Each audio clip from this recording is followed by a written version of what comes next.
There was a man named Kevin who loved to make bets with his friends. Kevin was a cheerful person who enjoyed jokes, laughter, and small challenges. He never turned down a dare because he believed life should always be full of fun. Sometimes his friends warned him that his habit of betting too much could get him into trouble, but Kevin always waved him off and said, "What is the worst that could happen?"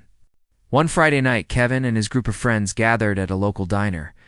They sat around eating burgers and fries while watching a sports game on the television. Kevin was loudly cheering for his favorite team, while his best friend Mark supported the other team.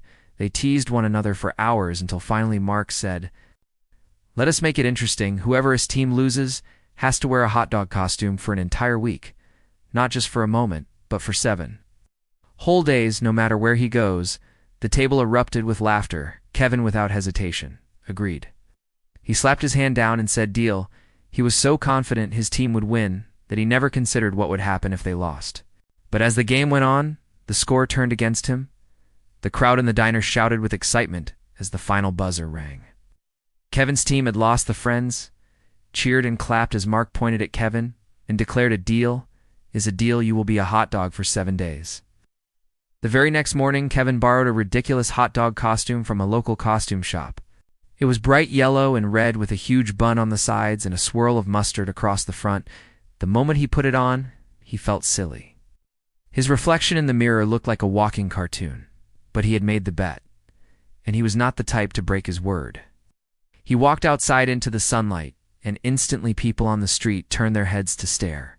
Some burst out laughing, others took photos. He felt embarrassed, but also strangely proud. On the first day, he went to the grocery store dressed as a hot dog.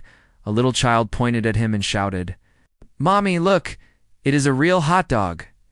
Kevin smiled and waved, trying to make the best of it. But when he reached the checkout line, the cashier could not stop giggling. She scanned his items while covering her mouth to hide her laughter. He walked out of the store with his face red but his promise intact. On the second day, he went to work still in the costume. His boss shook his head in disbelief and asked, "Why are you dressed like lunch?" Kevin explained the bet. His coworkers roared with laughter. Some of them asked to take selfies with him.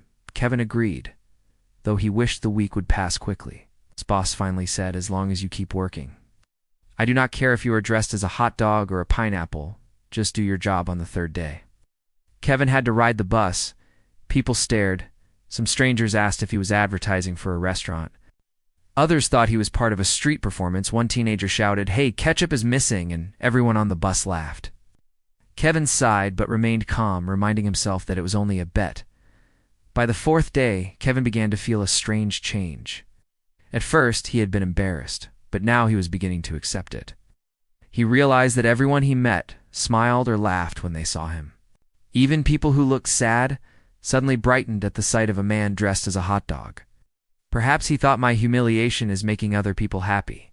Maybe this is not so bad after all. On the 5th day, Kevin was walking through the park when a group of joggers stopped him. They asked if they could take a picture with him because it was the funniest thing they had seen all week. He agreed, and the photo quickly spread on social media. By the evening, thousands of people had seen it. Kevin was suddenly famous in the town as the hot dog man. People waved when they passed him. Cars honked playfully and shouted, "Hot dog man, we love you." On the 6th day, Kevin visited a hospital where his cousin was recovering from surgery. He walked into the ward and everyone burst out laughing. His cousin said, "I was feeling terrible, but now you have made my day." Kevin realized then that his silly costume had real power to lift spirits. It was no longer only about a lost bet. It had become something bigger. He decided to wear it proudly for the final day. On the 7th day, Kevin joined his friends at the diner again, still dressed as the hot dog. Everyone clapped and cheered when he walked in. Mark patted him on the back and said, "I cannot believe you actually lasted the full week." Kevin laughed and replied, "A bet is a bet. Besides, I learned something important. Sometimes you have to look silly in order to make other people smile, and that is worth more than winning any game." From that day forward, Kevin kept the costume in his closet. Whenever someone he knew felt sad or discouraged, he would put it on again and visit them, bringing laughter and joy. He no longer felt embarrassed, because he understood that kindness and humor are more valuable than pride. And so the man who lost a bet and had to dress as a hot dog for a week discovered that even the most ridiculous challenges can bring unexpected happiness. He learned that keeping promises builds respect, and that sometimes being silly can make the world a little brighter.